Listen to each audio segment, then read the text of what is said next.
After 4 years together, my fiancé said, "You're not worthy of being my wife. I'll find someone better," and left me. I just laughed. Now his new girlfriend has married someone else, and he's begging me to come back. But his messages are read by my new husband. I was with Elliot for just over 4 years. The first couple years were amazing. We moved in together after 18 months. My parents weren't thrilled, but hey, it's the 21st century. We had the same taste in everything. Both binged the same shows, loved trying local restaurants, and could talk for hours about random stuff. He'd surprise me with little things, coffee waiting on the nightstand when I woke up, sending me TikToks that reminded him of me during the workday. Just normal couple stuff that made me feel like I'd finally found my person, you know? When he proposed on our 3rd anniversary, I was beyond excited. Just a quiet moment at the lake where we had our first date. The ring wasn't huge, which was fine, but it was perfect. I posted the obligatory ring pic on Instagram, called my mom crying, and immediately started planning our wedding for the following summer. But something shifted about 6 months after we got engaged. It was subtle at first. Little comments about my appearance that weren't exactly compliments. He started saying things about how that dress would look better if I toned up more. Or maybe I should try a different hairstyle. Something more sophisticated. I'd laugh it off, but these comments started coming more frequently. Then it expanded beyond my appearance. He started mentioning how I should be more ambitious. He'd question things I said in front of his friends, making me feel stupid when I didn't know something he thought was obvious. He even started making comments about my family being too simple, and how I needed to elevate myself if I was going to be his wife. I wish I could say I immediately stood up for myself, but I didn't. Instead, I started believing him. I changed my hair, bought new clothes, started working longer hours. I even took online courses because he said I needed to be more cultured. Looking back, it's embarrassing how much I tried to change for him. But when you love someone, sometimes you don't see how toxic things have become until you're drowning in it. The breaking point came 3 months before our wedding. We were talking about final details when he made a comment about my dress, which he hadn't seen. I'm traditional that way. He said his mom was worried I'd choose something expected rather than classy enough. When I asked what that meant, he just unleashed. He went on this rant about how he'd been settling and was starting to realize I wasn't wife material for someone like him. He said his family had concerns about me being able to represent him properly in social circles. Then came the words, "I'll never forget." He looked me straight in the eyes and said I wasn't worthy of being his wife, and he thought he could find someone better. I just sat there completely stunned. 4 years together, and that's what he thought of me? That I wasn't worthy? Who even says that to someone they supposedly love? I didn't cry. I didn't scream. I just laughed. It wasn't intentional. It just bubbled up from somewhere deep inside me. The absurdity of it all hit me at once. This man who I'd been trying so hard to please for months was telling me I wasn't good enough, when the reality was he wasn't worthy of me. My laugh obviously wasn't the reaction he expected. He looked confused, then angry, demanding to know what was so funny. I just shook my head and told him he was right. We shouldn't get married. But not because I wasn't worthy, because I deserved better than someone who made me feel like I was never enough. I grabbed my purse, walked out of our apartment, and went straight to my best friend Monica's place. The tears came later that night. 4 years is a long time to invest in someone, and realizing it was over hit me hard. But underneath the sadness was this weird sense of relief? Like I'd been carrying this heavy backpack and someone had finally taken it off. Elliot called and texted constantly over the next few days. At first angry, calling me dramatic and saying I was overreacting. Then apologetic, saying he didn't mean it and was just stressed about the wedding. Finally, condescending again, telling me I was making a huge mistake and would regret walking away from him. I stayed with Monica for 2 weeks while figuring out next steps. Canceling the wedding was a nightmare. PSA. Wedding insurance is worth every penny, y'all. But my friends were amazing. They helped contact vendors, return gifts, and break the news to guests. My parents were supportive too, though I could tell my mom was worried about what people would think. Small town gossip is brutal. The hardest part was going back to get my things. I deliberately went when I knew he'd be at work, but he showed up halfway through my packing. He switched between begging me to reconsider and coldly telling me I was making the biggest mistake of my life. He actually said, "Good luck finding someone else at your age," as if 29 is ancient, lol. What struck me most was how he seemed more concerned about appearances than losing me. He kept saying things like, "Everyone's going to be talking about this," and "My family has already told everyone about the wedding." Not once did he say he loved me or would miss me. That's when I knew for sure I was making the right choice. I found a small apartment across town and threw myself into making it my own space.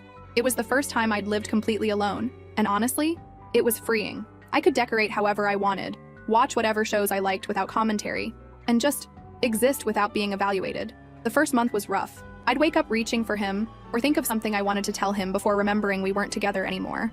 But slowly, I started rediscovering parts of myself that had gotten lost in our relationship. I picked up hobbies I'd abandoned because he found them childish. I reconnected with friends I'd drifted away from because he didn't click with them. About 6 weeks after the breakup, I heard through mutual friends that Elliot was telling people I'd had some kind of mental breakdown, and that's why I ended things. Classic Elliot. rewriting history to protect his ego. I considered setting the record straight, but realized it didn't matter what people thought. The people who mattered knew the truth. What surprised me most was how many messages I got from friends checking on me and offering support. Several people confided that they'd noticed how Elliot spoke to me and had been concerned. One of his cousins even reached out to say she was proud of me for walking away. That validation helped on days when I second-guessed my decision. Through all this, Elliot's texts became less frequent, but more manipulative. He'd send things like, "Just saw your favorite movie is playing at the theater," or "Remember that restaurant we always wanted to try? Finally went there today." Never an apology, just weird breadcrumbs like he was trying to remind me of what I was missing. I didn't respond to any of them. It's been 3 months now since that night, and I can honestly say I'm doing better than expected. My apartment feels like home. I've been doing better at work. Turns out I am ambitious when I'm not being told my job isn't good enough. I've even started dating again. Nothing serious, just coffee meetups to remind myself there are decent men out there.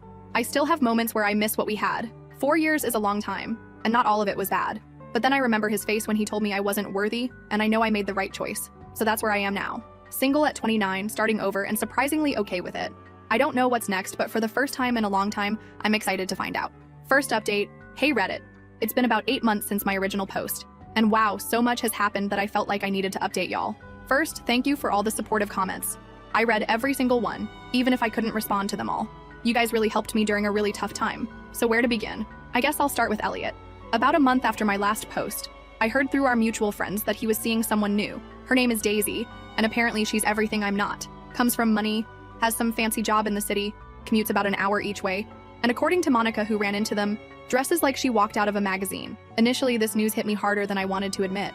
Even though I knew he wasn't right for me, there's something uniquely painful about seeing how quickly someone can replace you after 4 years together. I had a bit of a setback when I first heard about them. Spent a weekend feeling sorry for myself, scrolling through old photos and wondering if maybe I should have tried harder to be what he wanted. But then I remembered why we broke up in the first place. That "you're not worthy" comment that showed exactly what he thought of me. No amount of changing myself should be about making yourself worthy of someone else's love. Either they love you for who you are, or they don't deserve you. That's something my therapist helped me realize. Yes, I started therapy after the breakup, and it's been amazing. Anyway, I forced myself to get out of my apartment that Monday and met up with Monica for dinner. She mentioned that her brother was having a birthday gathering that weekend and practically begged me to come. After some persuasion, and maybe a glass or two of wine, LOL, I agreed to go. And Reddit. That's where I met Wyatt. He's Monica's brother's best friend from college and was in town for the birthday. We ended up talking most of the night, first in a group setting, and then somehow we found ourselves sitting on the porch swing having this deep conversation about everything from our favorite podcasts to our biggest fears. There was no pressure, no awkward flirting, just this easy connection that I hadn't felt in maybe ever. I wasn't looking to jump into another relationship. Honestly, I was enjoying my independence and still working through the Elliot breakup. But Wyatt and I exchanged numbers, and he texted the next day asking if I'd want to grab coffee before he headed back home. He lives about 40 minutes away in the next town over. That coffee turned into lunch, which turned into a walk in the park, which turned into dinner. We spent the entire day together, and it felt so easy. He asked thoughtful questions and actually listened to my answers. He talked about his family with this genuine passion, and not once did he make any comment about my appearance, my job, or my potential. He seemed interested in who I actually am, not who I could be. We started dating long distance, if you can call 40 minutes long distance, LOL. He'd come to my town some weekends, I'd go to his others. We had our fair share of awkward early relationship moments, like when his Roomba got stuck under the couch during our third date and started making this unholy screeching noise right when we were having a serious conversation, or when I tried to cook him dinner and set off his smoke detector 3 separate times. But those moments just became things we laughed about rather than sources of tension. About 3 months into dating Wyatt, I ran into Elliot and Daisy at Target.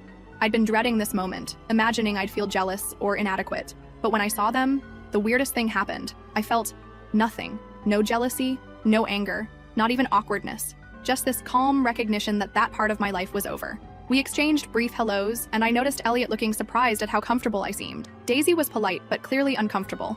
The whole interaction lasted maybe 30 seconds, but it felt like a huge personal victory. Later that week, I got my first text from Elliot in months. "It was good to see you. You look well. Would love to catch up sometime as friends." I showed it to Wyatt, who just raised his eyebrows and said, "What do you want to do about it?" Not telling me how to respond, not getting jealous, just supporting whatever I decided. I chose not to respond to Elliot. Some doors are better left closed. As for Wyatt and me, things progressed naturally, but not too slowly. After 6 months of dating, he suggested I move in with him since I was spending most weekends at his place anyway. His house is older but has so much character, and he'd been renovating it himself room by room. The idea of leaving my little apartment was scary. It had been my safe haven after the breakup, but it also felt right. Moving in together was an adjustment, isn't it always? We had to figure out where all my stuff would go in a house that was already fully furnished. We had different ideas about temperature settings. I'm always cold, he's always hot. He leaves his shoes in the middle of the hallway. I leave cabinets open after taking something out. But instead of these differences causing friction like they did with Elliot, they just seemed to balance us out. Through Monica, who remains an excellent source of small-town intelligence, I heard that Elliot and Daisy were getting serious. Apparently, he took her to meet his parents, which was something he and I didn't do until almost 2 years into our relationship. I was surprised by how little this bothered me. If anything, I felt a little sorry for Daisy, wondering if she was experiencing the same subtle put-downs that had eroded my self-esteem. About a month after I moved in with Wyatt, the texts from Elliot started again. Nothing inappropriate exactly, just persistent. How have you been? Heard you moved. Hope all is well. Remember that band we saw together? They're coming back to town. Each time, I either didn't respond or kept my replies brief and neutral. I didn't tell Wyatt about every message because they seemed so insignificant, but I didn't hide them either. Then came the day Elliot called instead of texting. I was cooking dinner with Wyatt when my phone rang, and I could see it was him. I showed Wyatt the screen, feeling suddenly anxious. "You can answer if you want," he said, giving me space to make my own decision. I declined the call, but Elliot left a voicemail asking if we could meet up because he had some things he wanted to say in person. After discussing it with Wyatt, I decided to text Elliot back saying I was happy in my current relationship and didn't think meeting up was a good idea. His response came quickly. "I understand. I just wanted to apologize properly for how things ended. I said things I didn't mean. Too little, too late, but at least it was something." I thanked him for the apology and left it at that. Life went on. Wyatt and I settled into a routine that never felt routine. We explored new restaurants, took weekend trips, had game nights with friends. We talked about future plans casually. Nothing pressured, just possibilities. And then, 6 months after I moved in, Wyatt proposed. It wasn't a grand gesture. We were having a picnic at the lake. Not the same one where Elliot proposed, thankfully. And he simply said he couldn't imagine his life without me. The ring was perfect, a vintage sapphire that had belonged to his grandmother. I cried, laughed, and said yes without hesitation. That evening, as we celebrated with champagne on our porch, my phone lit up with a text. From Elliot. "Heard about your engagement. Didn't realize things were that serious. Hope you're not rushing into anything you'll regret." I showed Wyatt, who just shook his head and said, "Some people never change, do they?" We decided the best response was no response, and I blocked Elliot's number that night. Whatever weird game he was playing, I was done being a part of it. The next day, we shared the news on Facebook, because it's not official until it's Facebook official, right? LOL. The outpouring of love from friends and family was overwhelming in the best way. Among the comments was one from Monica that made me laugh. "From not worthy to worthy of the best man I know in less than a year. That's what I call an upgrade."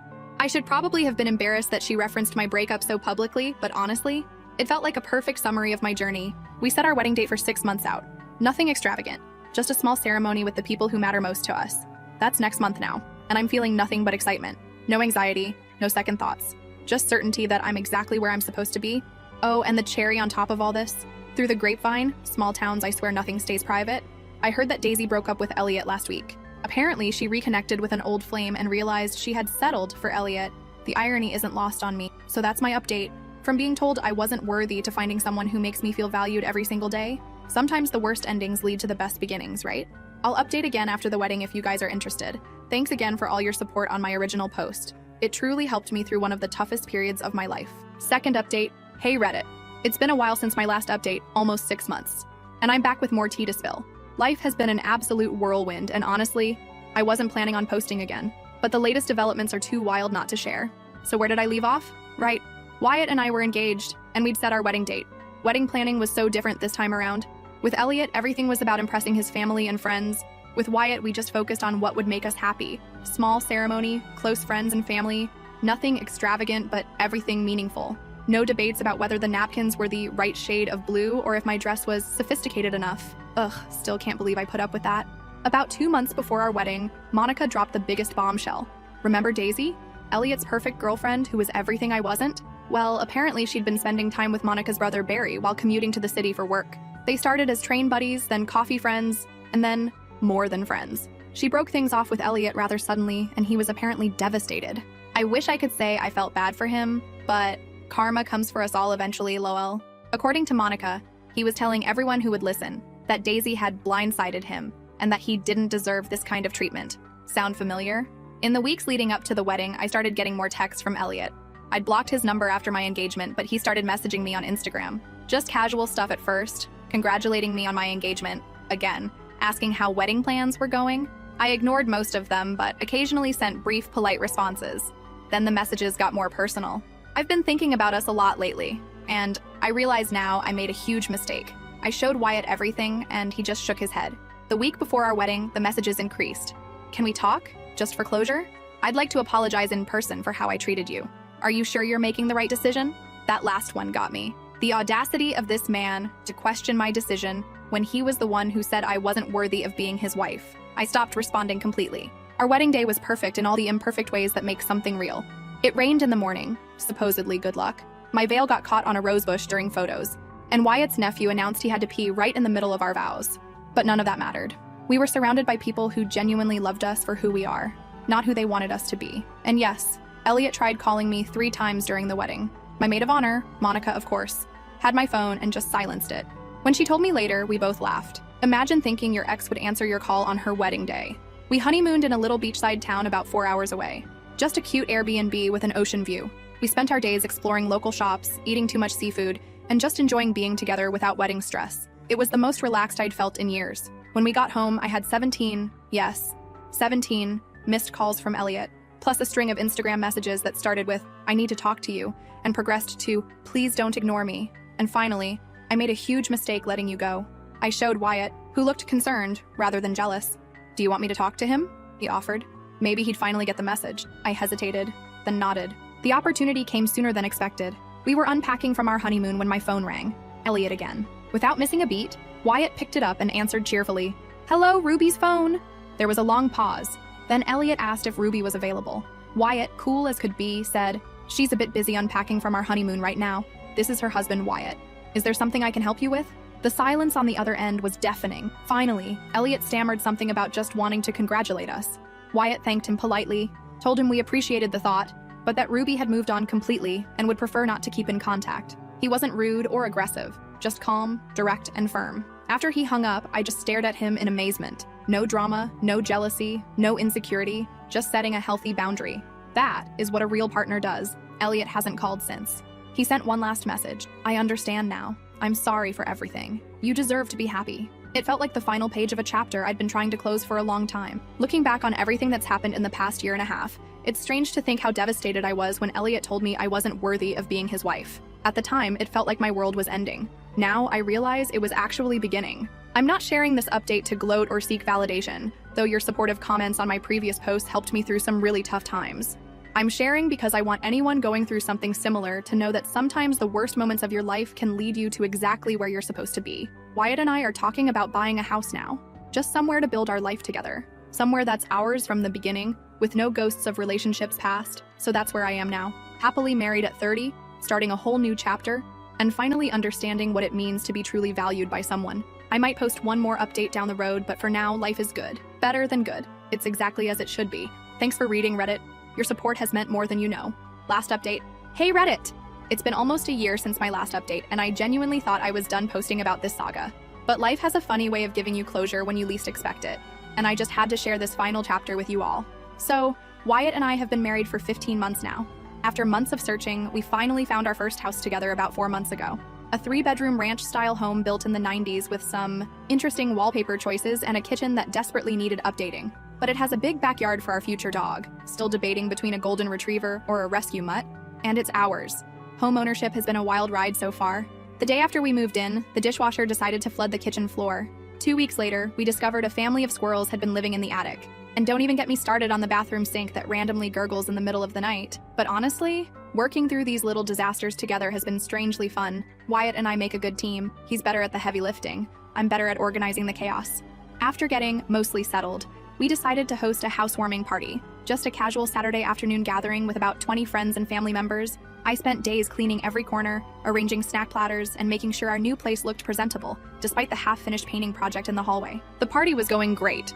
Monica brought her famous buffalo chicken dip. Wyatt's brothers helped set up the new patio furniture, and everyone was mingling comfortably between the living room and backyard.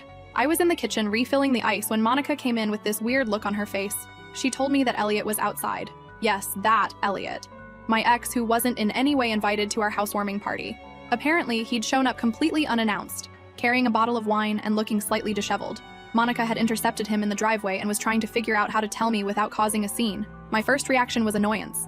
This was our day in our new home. The fact that he thought he could just show up after everything. Ugh. But then I took a deep breath and realized I wasn't even nervous about seeing him. That knot in my stomach that used to appear whenever I thought about running into him, completely gone. I told Monica to let him in. It seemed easier than creating drama by turning him away, and went to find Wyatt, who was showing his dad the garage storage system he'd installed. When I explained the situation, Wyatt just raised his eyebrows and asked what I wanted to do. Again, no jealousy, no territorial nonsense, just support. Have I mentioned how much I love this man?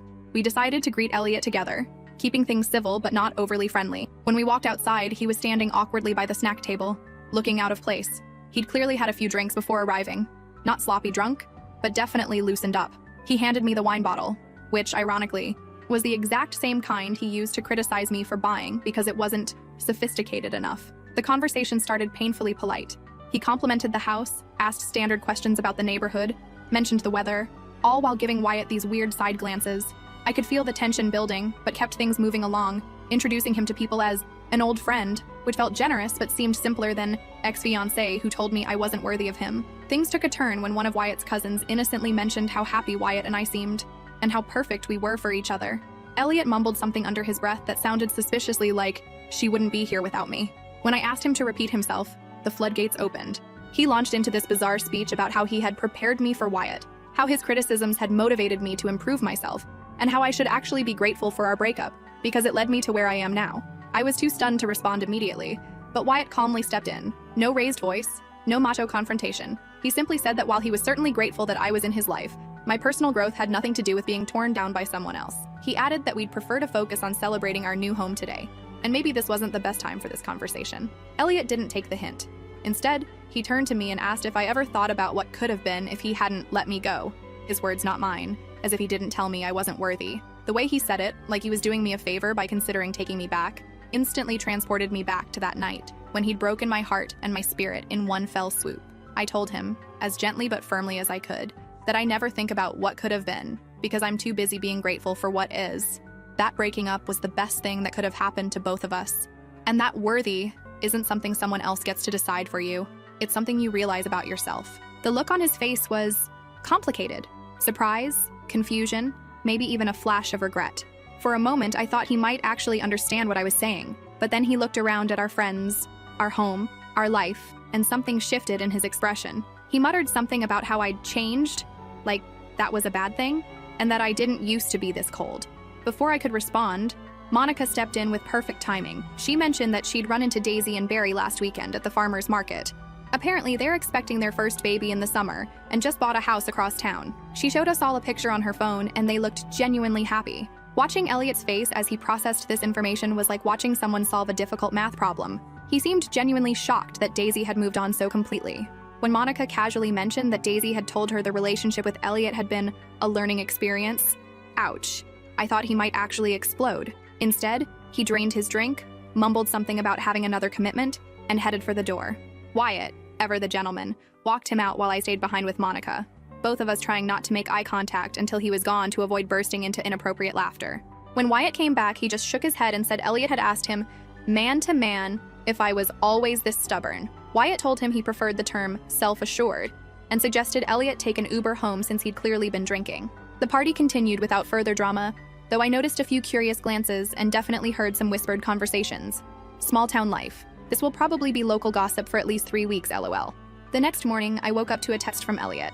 I'm sorry for yesterday. I didn't mean to cause a scene. I hope you're happy. Simple, a bit ambiguous, but probably the closest thing to closure I'll ever get from him. I didn't respond. Some conversations are better left ended. So that's it, Reddit. Life isn't perfect, of course.